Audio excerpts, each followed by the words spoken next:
We're happy to be joined today by Josh Page. His name is Joshua Page. I have Joshua Page with me. I'm very excited to speak with you. He's written a book called What Does Your Daddy Do? And he's saying, hey, hold on for a second. I don't think college is for everybody. Trade school for me was where I found myself. Talented man, you got a lot going on and you've done a lot both in your businesses and for the community. Licensed electrician Joshua Page now owns 3 electrical companies that employ 17 people. I think I've always had it in me to be a leader. As I think back of everything I've done, I feel like those are all stepping stones. Sacrifice has a lot to do with success, and it's not just hard work. This is how legends are made. Good morning, good morning, good morning, guys. How are you? Thank you, thank you, thank you. So a lot of this talk is going to be, I'm going to be needing a lot of participation from you guys, all right? So I want to give it a shot. So if you can hear the sound of my voice, I want you to say aye. Aye. That was really pathetic. I know it's 7:45 in the morning, right? It's first thing. I got teenagers at home. I know you can be louder than that, so let's try this again. If you can hear the sound of my voice, give me an aye. Much better. I love it. I love it. Let's keep that energy up. So there's going to be times throughout this talk that I'm going to need to make sure you're paying attention, that you hear me, that I'm coming through clear. So when I raise my hand, if you agree, I want you to say back what I'm saying. All right? Everyone agree? Aye? Much better. Okay. Let's get started. So it was a late October afternoon. The leaves were changing colors. The mornings were full of fog. And the temperatures were starting to drop. My mom was dropping me off for football practice. And it was one of those days out on the field where you're crashing pads and your forearm, that bone right there, is starting to ache. The pads are cold and everything is wet from the dew on the grass. And as I shut the door and said, "Love you, Mom," she immediately sped off through the parking lot. She was feeling nauseous. She was sick all week. Something wasn't right. She was going to go to the hospital. My dad was picking me up. It was his weekend. And the next day in the kitchen, he got a phone call. "Hello? Yeah. Yep. Yeah. Okay, we'll be right there. Josh, jump in the truck. There's something wrong with your mom. We got to bring you to the hospital." So as my dad rushed me to the hospital, and he dropped me off. He wasn't staying. My parents have been divorced since I was 2 years old.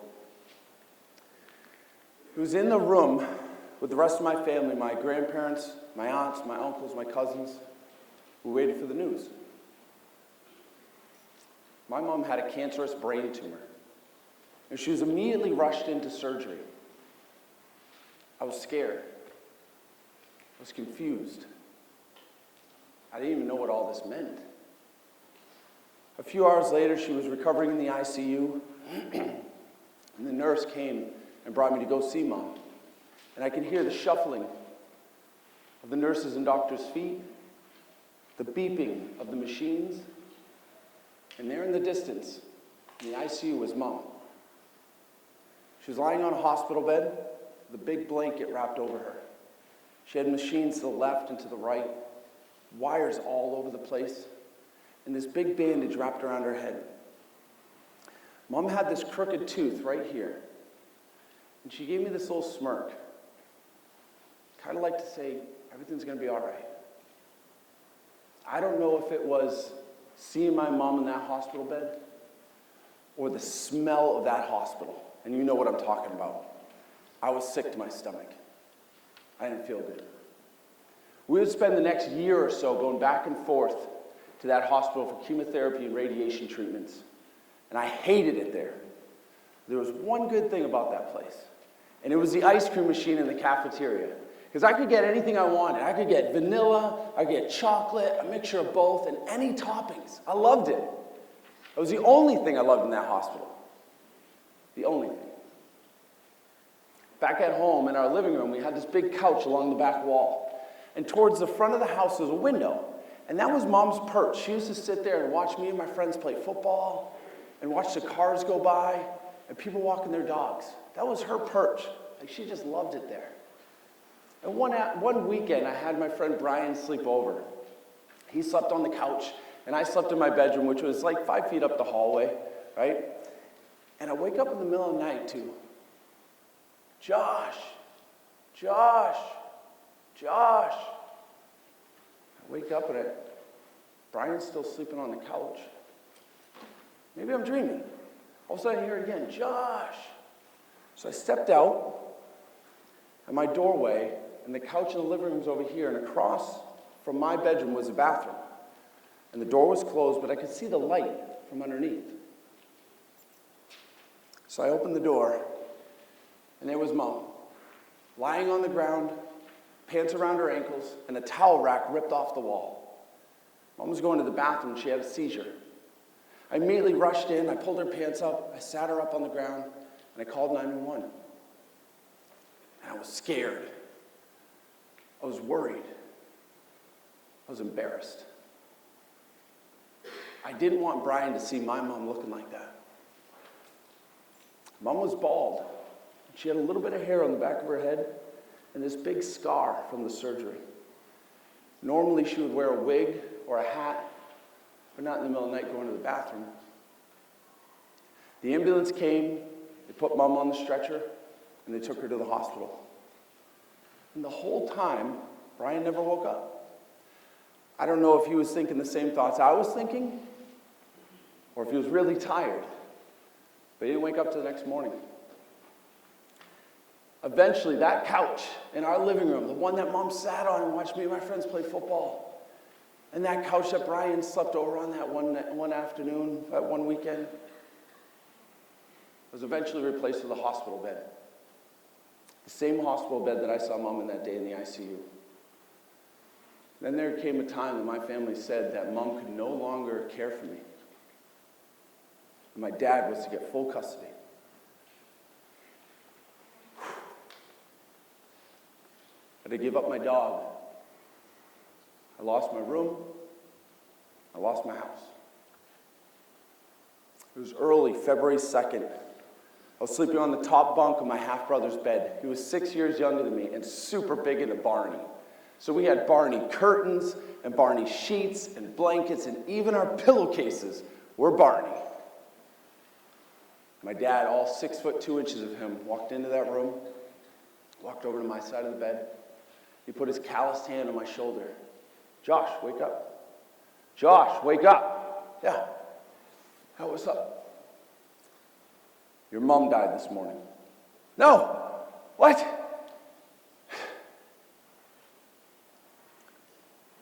I was 13 years old. I just lost my best friend, my mom, to cancer.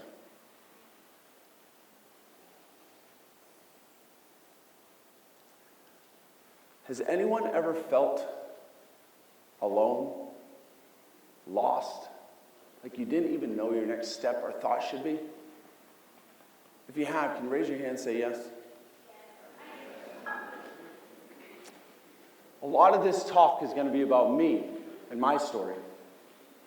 But it has absolutely everything to do with you.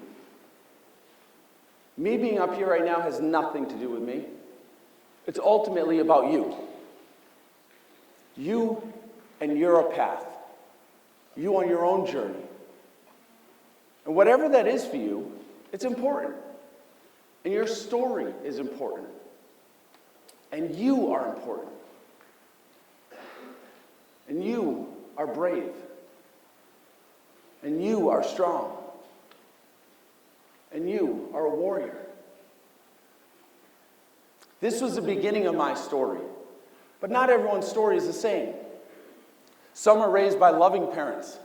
Some are raised with no parents. Others have one parent. Some are raised by their grandparents. Every kid entering school has their own story, has their own past, don't they? Don't you? There's no judging anyone here. Because if we don't know someone's story, we truly don't know them. Am I right? Do you know me a little more now than when I stepped out here? Can I get a yes? Why? Because I shared my story. And your story has the potential to influence thousands of people, to build immediate trust, and to change people's perception of you. Never judge a book by its cover, unless you read the story. I'm sure you heard that before, right? What I want you to do now, as long as everyone follows directions, is I want you to grab your piece of paper, your notebook, whatever it is. And I want you to we're going to spend the next 5 minutes, I want you to start to write your story. A pivotal moment, I know. A pivotal moment in your life. I want you to think about how you got to where you are today.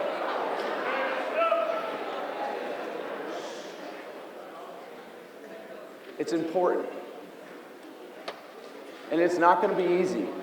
And it's only 5 minutes. But I want you to start writing. Something usually happens to us between the ages of 8 and 12 years old. How did you get to where you are today? Not literally in this room, because you either drove or you took a bus. But how did you get to where you're at in life? We're going to spend the next 5 minutes on this. No copying, because it's not your story. All right? So we should have some writing music. Just keep it down. All right? Let everyone concentrate.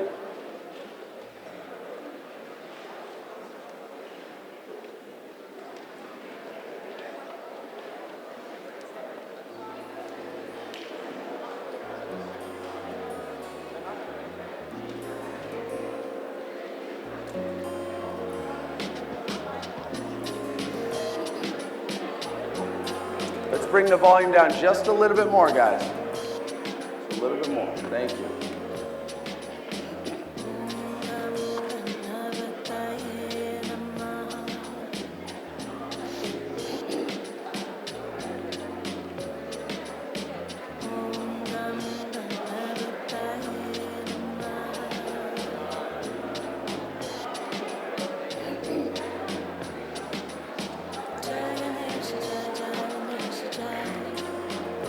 You guys are doing good. I see a lot of you guys writing out there.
We're about halfway in, guys. About another 2 minutes or so.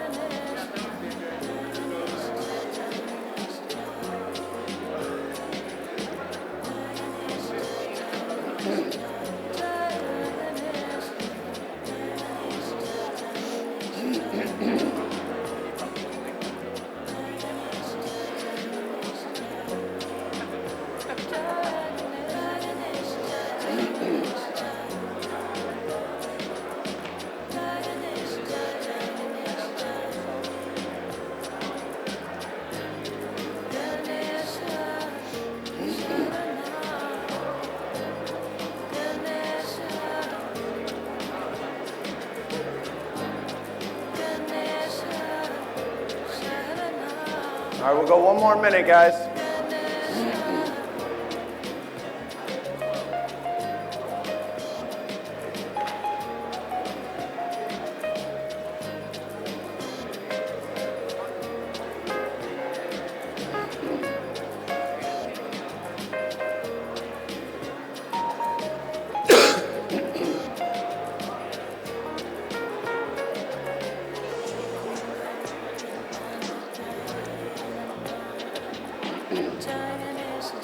All right, let's start wrapping it up.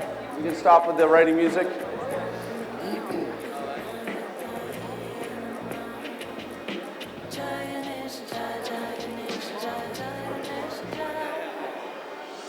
All right, everybody good?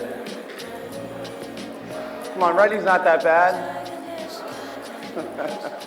All right, this was just meant to be an exercise. Definitely is not enough time to write out your whole story, okay? I could spend 2 days teaching you how to write your story. It was just an exercise to create the motion. All right, what I want you to do though, seriously, is I want you to go home today and I want you to continue writing your story. It's that important. And when you start to write your story, I don't want you to think about punctuation, spelling errors, or run-on sentences. It's not English class, and I don't care about that. All right, I just want you to write. Because when you start writing, you're going to notice that emotions start to come over you. And be prepared. Because you may feel sadness, mad, angry, anxious, happy. I want you to work through them. Because emotion creates motion. Emotion creates motion. I just want you to write your story. Your story is the most incredible thing you can ever bring life to. Because it's you. It's all of you. And nobody can ever take that away from you. Your past does not predict future success. What I mean by that is if you had a bad past, it does not mean you'll have a bad future. If you had a great past, it does not mean you'll have a bad future. So why share our story?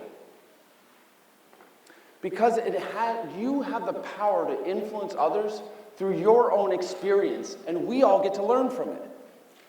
And some of you are going to say, well, I don't have a story.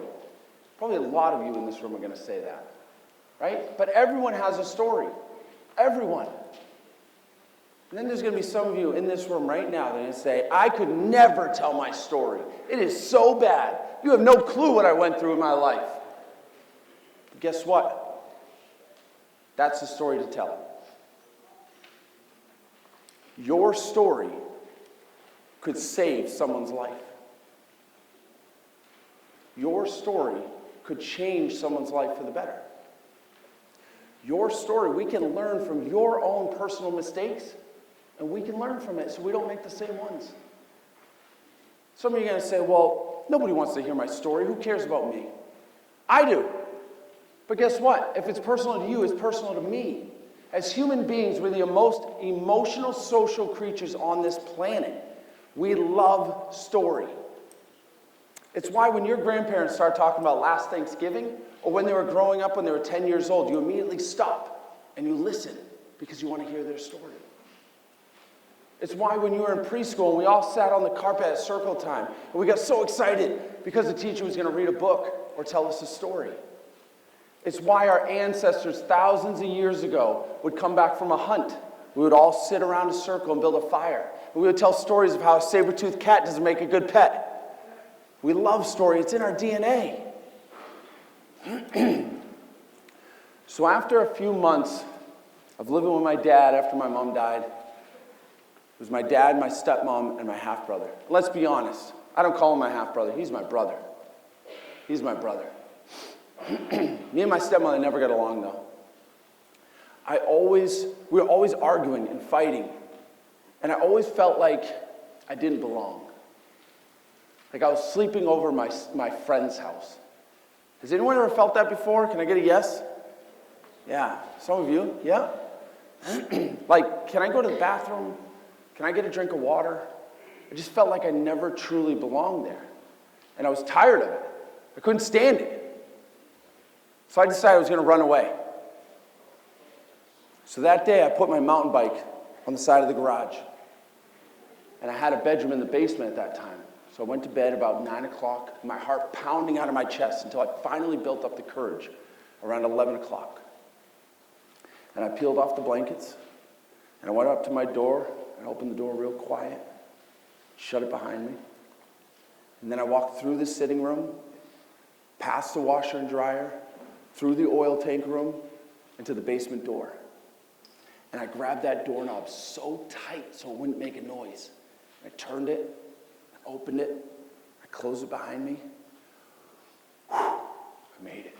So I grabbed my mountain bike, I brought it over the fence, and I threw that mountain bike over the chain link fence. And I put my hands on top of the fence. I could still feel the chain poking in the palm of my hands. And I jumped up and over that chain link fence as I did 100 times before going to the playground across the street. And I got on that bike and I started riding. And I went down the hill and up the hill and turned left. And I kept riding for 30 minutes to my girlfriend's house. It was pitch dark. It was scary. It was cold. When I finally got there, her whole house was dark. She lived on the second floor, so I bent down and grabbed some pebbles. Tink. Tink. Tink. All of a sudden, her light went on. Then the front porch light went on. Then the front door opened, and out stepped her mother, busted. I said, I'm not going back to live with my dad. Call my aunt. She'll come and pick me up. My aunt came and picked me up. She brought me to school the next morning. And unfortunately, my dad was not very happy when he woke up that morning and found me missing, which I guess any parent wouldn't be. And I go back and live with him that night. I hated it there. I hated that my mom left me, and I hated that I had to live there. Through all of this, I was a C and D student. Those were my grades, C's and D's. I hated school. I knew I wasn't going to college. And one day, while we were playing football on the front lawn with a bunch of my friends and neighborhood kids, this kid started talking about how he only goes to school 2 weeks out of the month. And the rest of the month is in a trade. I'm like, whoa, hold up. What kind of school is that? He said, it's a trade school. I said, a trade school? Sign me up. That's where I want to go. Now, growing up, I always loved the makeup and the animatronics in the movies and Disney World and Pirates of the Caribbean. All those characters, I was always so amazed. I loved it. So when I went to trade school, I went to cosmetology because I thought I could do the makeup in the movies. Well, as soon as I found out what cosmetology was really about, I couldn't picture myself doing French tips, French braids, and manicures the rest of my life. So I decided cosmetology is not for me. I love plumbing. Where's my plumbers at? Any plumbers in here? That was boring. Any plumbers in here? Okay. Well, I failed out of plumbing. It was probably because of a fight I got into in the washroom with one kid that wouldn't stop talking about my mom. See, kids are brutal, right? They find that one weakness, and they just poke and poke and poke and poke. And for me, that was my mom. And everybody knew it. I had a bunch of friends that went into electrical. I said, okay, I guess I'll go there. High school is not easy. Freshman year, is there any freshmen in here? I get a yes? Yes, not many, okay. Freshman year, I'm in the boys' bathroom. Before school started, right outside culinary. There's about 13 of us in there, a couple of them smoking. I wasn't, but I just wanted to be cool. I wanted to be with the cool kids. So that's where I was. And all of a sudden, the door opened, slam! And in steps Mr. Johnson, the dean of students. Busted! You're all busted. Nobody move. And I'm standing against a urinal, scared. My knees, I think this one hit the wall 3 times because I was so scared. And not because I was doing anything wrong, but because I had a lighter in this pocket. And I don't smoke, but I wanted to be with the cool kids. So what do the smokers do? That's the first question that comes out of their mouth. Hey, who's got a lighter? Me, I got it. I want to be cool. Well, now, I had to get rid of that thing real fast. So I looked over my shoulder and I see the trash can. And this isn't a typical trash can. This is an old metal round trash can. But I didn't care. So I reached down in my pocket and with a flick of the wrist, I threw it. And it's somersaulting in the air, and all of a sudden it comes down onto the edge of the barrel. Ding! Flips a couple more times, ends up at the bottom. Bang! Mr. Johnson steps in, looks around the corner, and I just stood there, straight as an arrow. I wasn't taking fault for that. I wasn't saying nothing. I wasn't getting in trouble. No way. I wasn't going down. Well, we finally got all 13 of us into a conference room. Gave us all in-house suspension. Except for one kid.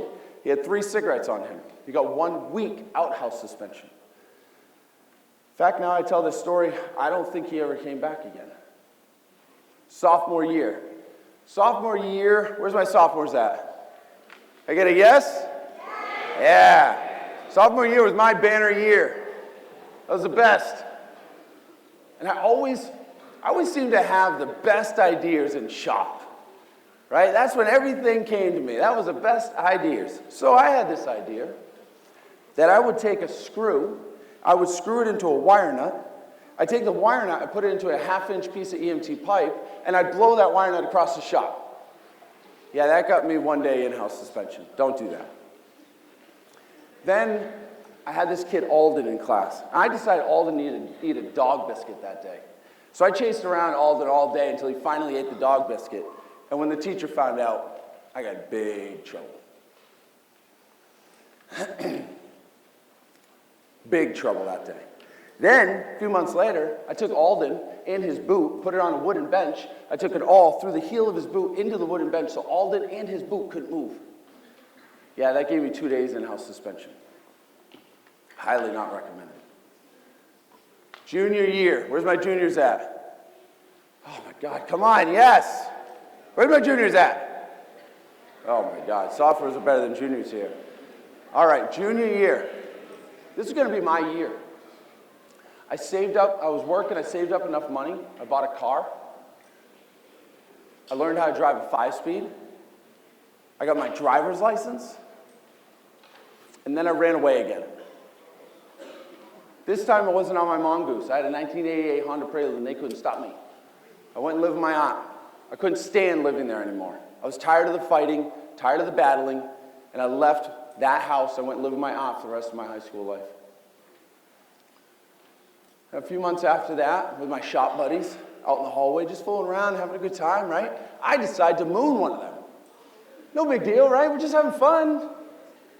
That wasn't until 2 hours later when I got a call down to go see Mr. Johnson in his office. I knew I was in trouble when I saw the police officer in the corner. He said, if the other student wants to press charges, you might have to register as a sex offender for the rest of your life. I pleaded, I prayed, I cried, please, anything but that, please, no. He gave me 1 week out-house suspension. He never pressed charges. And I spent the week cleaning my aunt's pool, couldn't go in it. I cleaned my car, I cleaned everything in that house. I couldn't stand it, that was awful. Senior year, where's my seniors at? All right, a little bit better. Senior year was my awakening. Senior year was my awakening. I said, Josh, you've got to make a change. You've got to grow up. You've got to do something different. Your mom's dead. You don't talk to your dad. You live in the breezeway of your aunt's house. You have nothing after this year. You're not going to college. There's no safety net. There's no plan B, dude. You've got to grow up. So I raised my grades a little. I went from C's and D's to low C's. That's pretty good, guys. Come on. And I spent the last month of my senior year out on co-op. I was actually working for a large electrical contractor. I graduated, just barely, but I graduated. What I've learned through high school is that you're all here for a bigger purpose. You're all here for a reason. And I need you to believe that. Because even in the darkest of your days, everything happens for a reason. Do you believe that? Say yes, if you do. Even saying that, some of you, not all of you in this room, some of you live your life on default. You just let things happen to you instead of for you. I want you to start living your life with passion and purpose. It's going to take work, but you need to find your purpose. You need to dig deep and to find your purpose. In your heart of hearts, you're going to find out why you're here, what you're supposed to do, and who you are to become. We have to live our lives with passion and purpose. With passion and purpose. I want you to grab those notebooks again. Don't complain. And I want you to write down, this is a little bit funner. I want you to write down what you love to do. What are you passionate about in life? What is your purpose on this earth that you believe? Bring down the volume a little bit. It could be football, it could be makeup, it could be the movies. I just want you to write down, this isn't, no one's testing you. You don't have to show your friends. I want you to write down what you're passionate about in life. If we can play some writing music and we'll go about 3-4 minutes, guys.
You guys are doing good.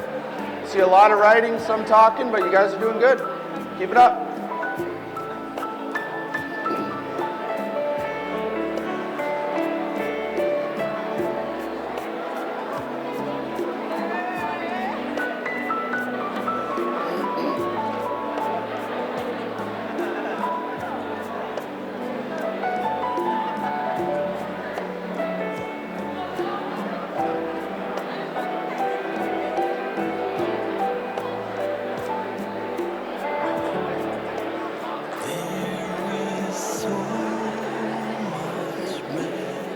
We can bring down the volume just a little bit, guys. It's good.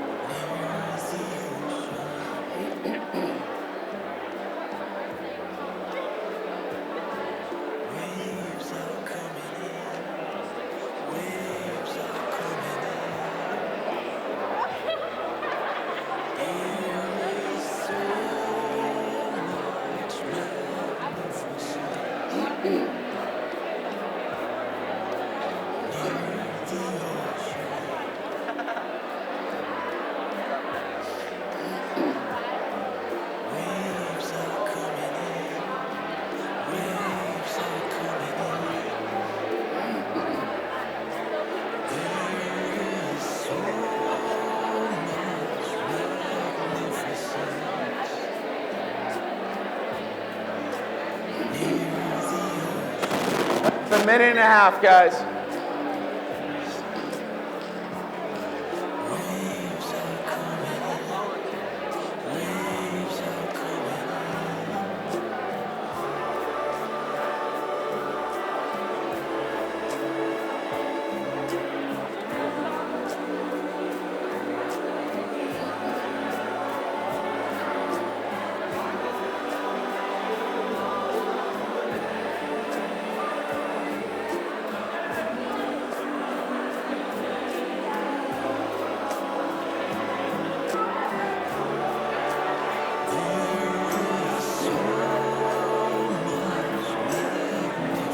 All right, we got about 30 seconds.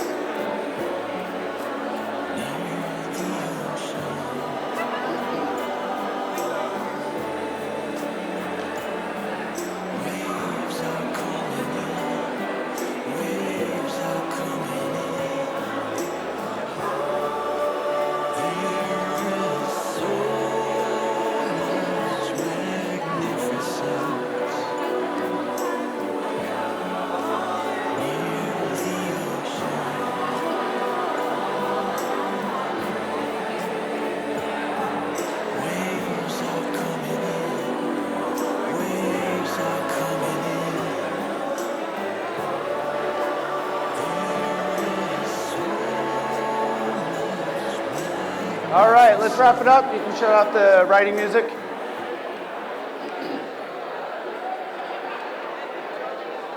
All right, good job, guys. So after graduating high school, I went to go work for that large electrical contractor for about 8 years. I achieved my journeyman electrician's license. I achieved my master electrician's license. After those 8 years, I decided I want to make a change. I wanted to do something different. I had a wife. I have a wife. I had a kid at that time, a son, and I wanted to be there for him. I wanted to be there to put him on the bus. I wanted to be there to stay home if I had to with him. I wanted to be there for dinner. I wanted to be there for my family more. And I wasn't feeling like I was working for someone else. So I decided to start my own company. And I actually started several. I started an infrared thermal imaging company. I started a foreclosure company. And I started a handyman company. And I learned a lot really fast. I learned communication, customer service, cash management, hiring and firing, advertising and marketing, lawyers, contracts. It was a wild ride. Then in 2011, I decided I was going to go back to my roots and do electrical. I was going to start my own electrical contracting business. And through all of that, all of those ventures, all of those silly ideas, everything that I did, everything I wanted to, my wife, who's here with us today, she's right here, she's been by my side the entire time. Every single one that I did, she said, Josh, whatever you put your mind to, you absolutely do it. And you succeed in it. And you put everything you have into it. So I support you and I love you. And she's my rock. And I couldn't be here without her today. I love her to death, and I thank you, Lindsay. Can we give a round of applause to Lindsay?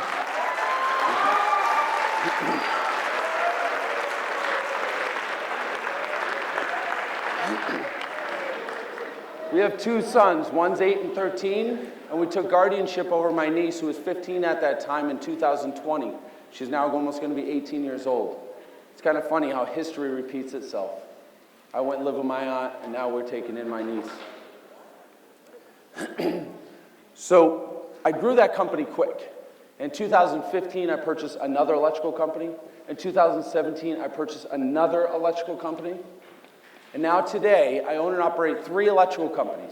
We have 15 employees, over 10 vans, thousands of satisfied clients all over Massachusetts. And this year, we'll do over $2 million in sales. That deserves a clap.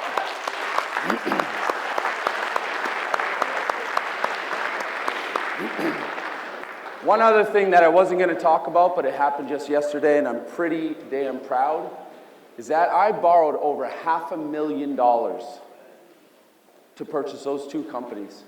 And guess what I did yesterday? I paid them all off yesterday.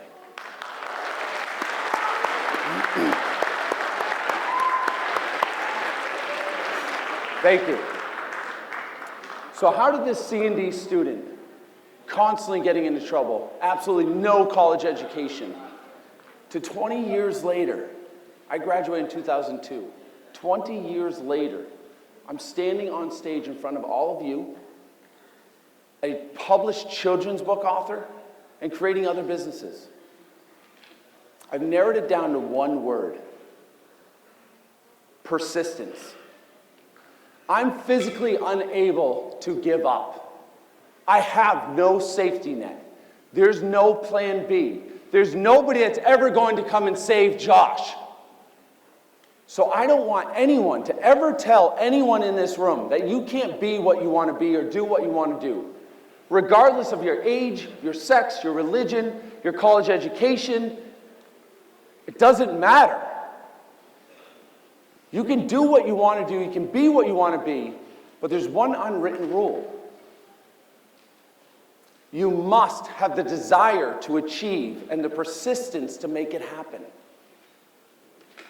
You must have the desire to achieve and the persistence to make it happen. Write this down. You're going to need this in life. You must have the desire to achieve and the persistence to make it happen. There are going to be people throughout your life that are put there. Maybe some of you already have them. You're going to have people that love you and adore you and build you up and support you and want the best for you. You're going to have people that challenge you, that break you down, that make you think differently, that make you think outside the box. And then you're going to have the people that hate you. They want you to live miserable. That's what their purpose in life is to make your life miserable. They love when you fail. They can't wait for you to give up. They love to see you trip and fall. But guess what? We need all these people in our life. We need the people to love us and to build us up and to admire us and support us. We need the people to challenge us, to make us think differently, to make us write down things in an auditorium that we don't want to write down. We need the people that hate us. And who's got a few of them right now? Because I know I do. We need those haters in our life to make us stronger and more resilient. So how do you want to live your life? Do you want to live your life by design? Or do you want to live your life by default and just kind of going through the motions and letting life happen to you? Do you think the Nile crocodile, the most fiercest hunter in the animal kingdom, do you think he just kind of goes through life hoping and praying that some antelope or animal just end up in his mouth today so he can eat? No! He lives his life with purpose. He hunts with passion. Every move he makes is on intention, because he knows if he doesn't eat today. If he doesn't eat today, he doesn't survive. He will die. The last time you went to a zoo or watch Animal Planet or any animal show on TV, do you ever see animals trip over their own feet or bump into a tree? Highly unlikely. Maybe every once in a while, but highly unlikely. And why? Because they know if they don't live life with purpose and hunt with intention and with passion, they will be eaten by another animal. The human world's not any different. We're not afraid of being eaten by another animal. But if we don't live with purpose and passion and with intention, we will die. But we die internally. And it's a much slower death than being eaten by an animal. Do you take responsibility for your life right now? If you do, can I get a yes? Do you live your life by design or default? Do you live your life by design? Say yes. Good. Because if you don't, today's the day. Today's the day that you start living by design. So I don't care what anyone says, and don't let anyone tell you that college is your only way to success. Don't let anyone tell you that you need the best grades to be the best. Don't let anyone tell you that the trades don't need you, because I need you, the trades need you, the world needs you. Can I get a show up? Show up today. Show up tomorrow. Show up the next day.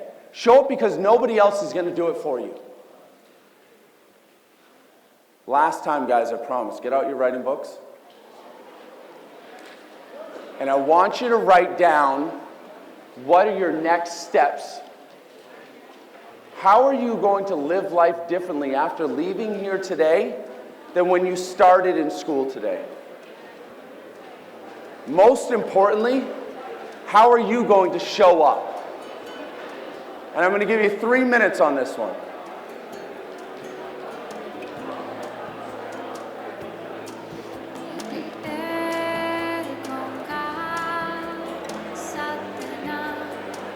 We can just keep the volume down, guys, right? Keep it to a whisper.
Got another 2 minutes, guys.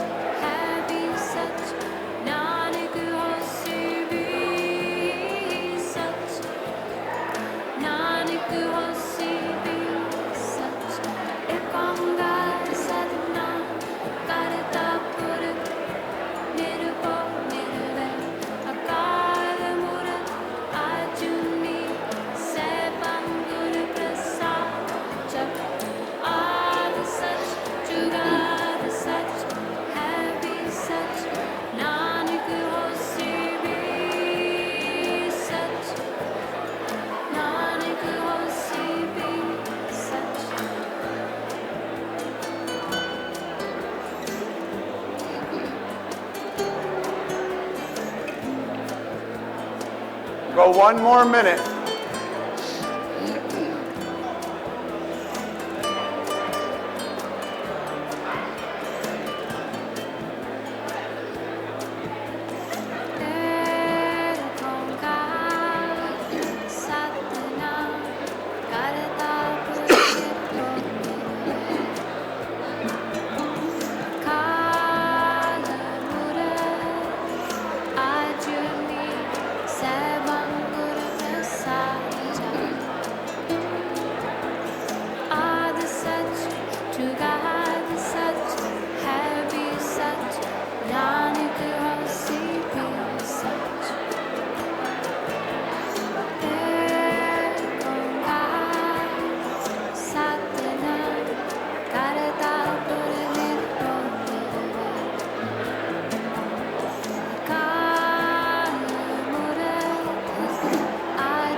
All right, let's start wrapping it up.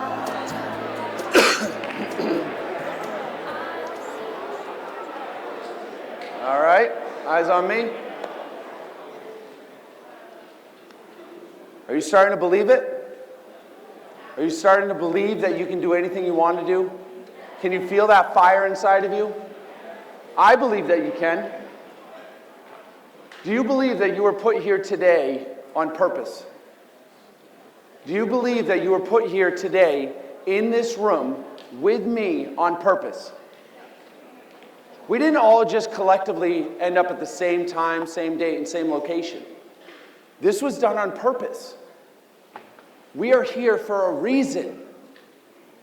Do you believe that? Say yes. I truly, truly believe that each and every one of you in here, everyone that can hear the sound of my voice right now, I truly believe you're going to do big things. Huge things. But they're going to scare you. And they're going to push you. And they're going to challenge you. And you're going to get to a point where you're so scared that you're going to want to run away. Because you don't think you're worthy of success. You don't think you deserve success. I've been there. I didn't think I deserved it. But I want you to push through it. Because there is greatness on the other side. Do you believe that you can do anything you put your mind to? If you do, say yes. You can be whatever you want to be. You can do whatever you want to do. But you need to truly believe it, and you need to truly want it more than anything in this world. Do you want it more than anything in this world? Say yes. Do you believe that you can? Say yes. I believe you can, but I can't do it for you. Only you can. This is the power of your purpose. This is the desire to achieve and the persistence to make it happen. Mark Twain said there are 2 important dates in your life. Number 1, the day you were born. Number 2, the day you find out why. Stephen Pressfield, one of my favorite authors, says our job in this lifetime is not to shape ourselves into some ideal we imagine we ought to be, but to find out who we already are and become it. I say show up. Show up today. Show up tomorrow. Show up the next day. Show up when you feel like giving up. Show up when you feel like a failure. Show up when you don't want to. Show up when you're on your knees and you have nothing left to give. Most importantly, show up for the person sitting to the right of you that needs you more than anything else in the world. Show up for yourself. Show up for that person that you stare at every single day in the mirror. Show up for when they're weak. Show up for when they want to give up. Show up when they have no clue what they're doing. Most importantly, show up. Thank you.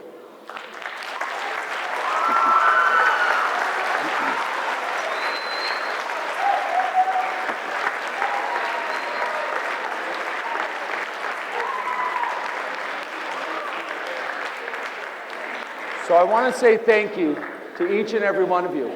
And I truly mean that from the bottom of my heart.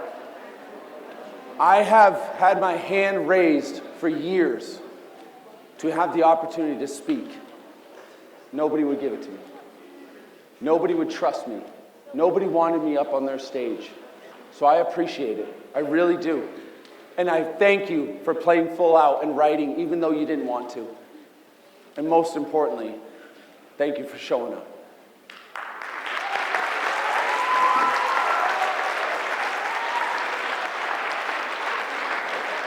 So before I forget, I would like to try to get a selfie if we can get everybody in here. Let's see if we can do it.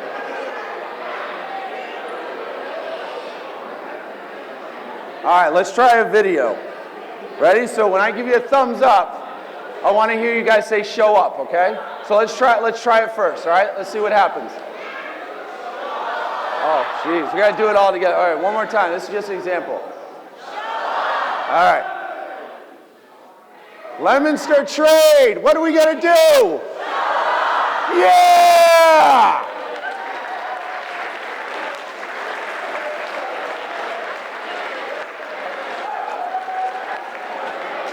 So I don't know how much time is left. The administration has that, but I have no problem. 5 minutes?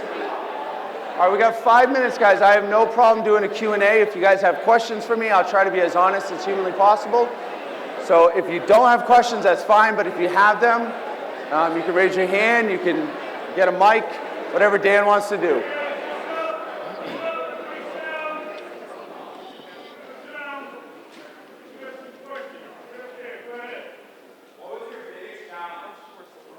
In life, business,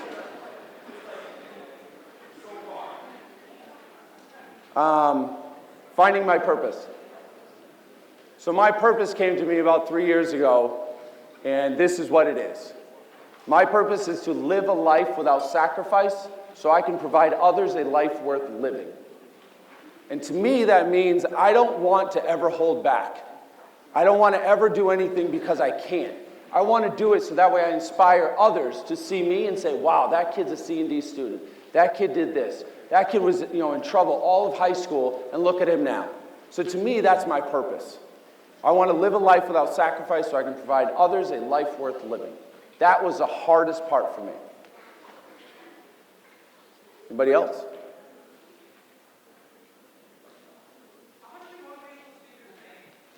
Zero. I'm here for you. Good question, though. Maybe they'll pay me. I don't know. Maybe I suck. Maybe they won't. I don't know. Anybody else? All right, guys, if we can just quiet down for a second. I went to Monty Tech. I went there in 90, my mom died in 98. Yeah, I went 98 to 2002. I graduated in electrical. What was that? I can't hear you.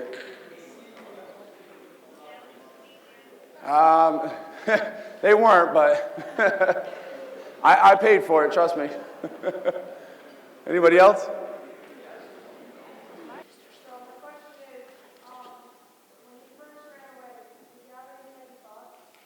No, I hated it there. I was scared though, trust me. When you're 13 years old, I thought the cops were gonna get me. I thought like a bad guy was gonna get me. Like I was scared, but I committed it at that point. It wasn't fun. I highly don't recommend it, but that's just my story. Anybody else?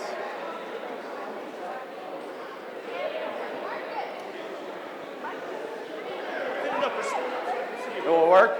Yes. Okay. Perfect, now everyone can hear it. What is your book about? The book is called What Does Your Daddy Do? It's about career week at school, and the kids learn all about the trades. And the kid, my son Ashton, goes home and finds out what an electrician does and finds out all the cool things about the trades. Because a big passion of mine is getting the kids involved with the trades, and that college is not your only option.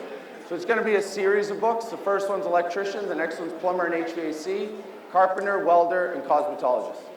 Great question, though. All right, so is this on? All right. I have two questions, actually. So first, so which trade would you say you're the best at? What trade did I what? Did you like excel at the most? Oh, I was in electrical, so.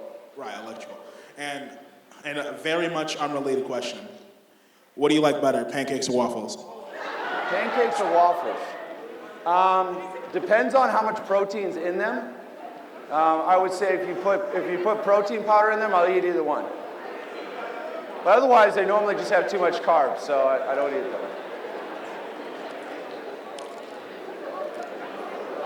Good questions, though.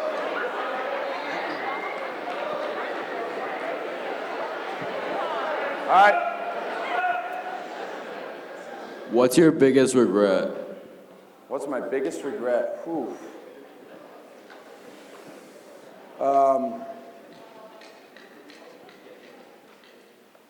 Taking so long to find myself.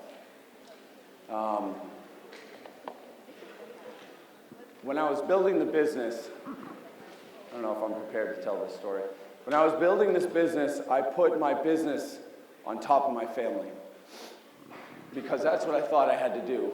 And at that time, I put my wife last because I thought the business was supposed to support us. And when I finally made that decision to switch that around and make my wife the most important person in my life, and then my kids, and then my business, everything started to excel. Because just like a house, the foundation of the house needs to be the strongest on the house, otherwise everything else will fall over. And for me, the business is my foundation. The business supports all of us. So my biggest regret is putting my business before my wife and my kids. But ever since about 6 years ago, 5-6 years ago, I made that switch. And my whole life has changed. So good question. About it? Go one more? So, you taking any co-op students? So we do have, we had 2 or 3 co-op kids. They did great. Actually, we had one from Leominster, I think. Does Dan Brew teach here too? Yeah, we did have one. I think he left right before he got his license for whatever reason. We don't have any openings right now, but good question. Always. So I own JP Electric and Son, I own Rural Electric, and I own Patriot Electric. So if anyone wants to know. You got a question in the back. Oh, and then I'll go to you.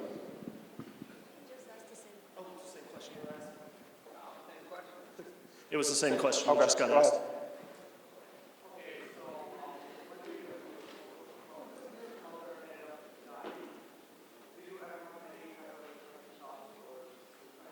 So I attempted suicide twice, not seriously, but I took paper clips and I would cut my wrist. I'd have visions of me hanging myself. There was one time, to be perfectly blunt and honest, I was at my dad's house.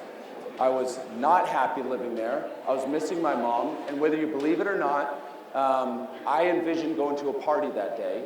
I was going to take a bunch of pills and I was going to walk into the woods. And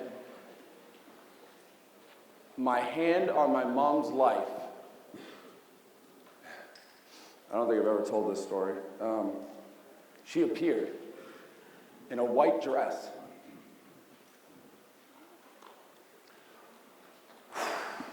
And she said, "Josh, don't do it. You got more to your life." And I didn't do it. And I'm thankful. I didn't go to that party. I didn't do it. I didn't do any of that. And every single day, every single night, I look up in the stars because my mom told me before she was going to die. She said, "Josh, I'll always be your brightest star in the sky." So every day, I look up and I say, "Love you, Mom."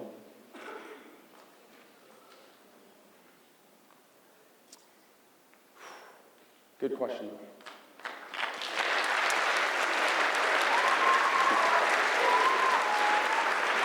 Good.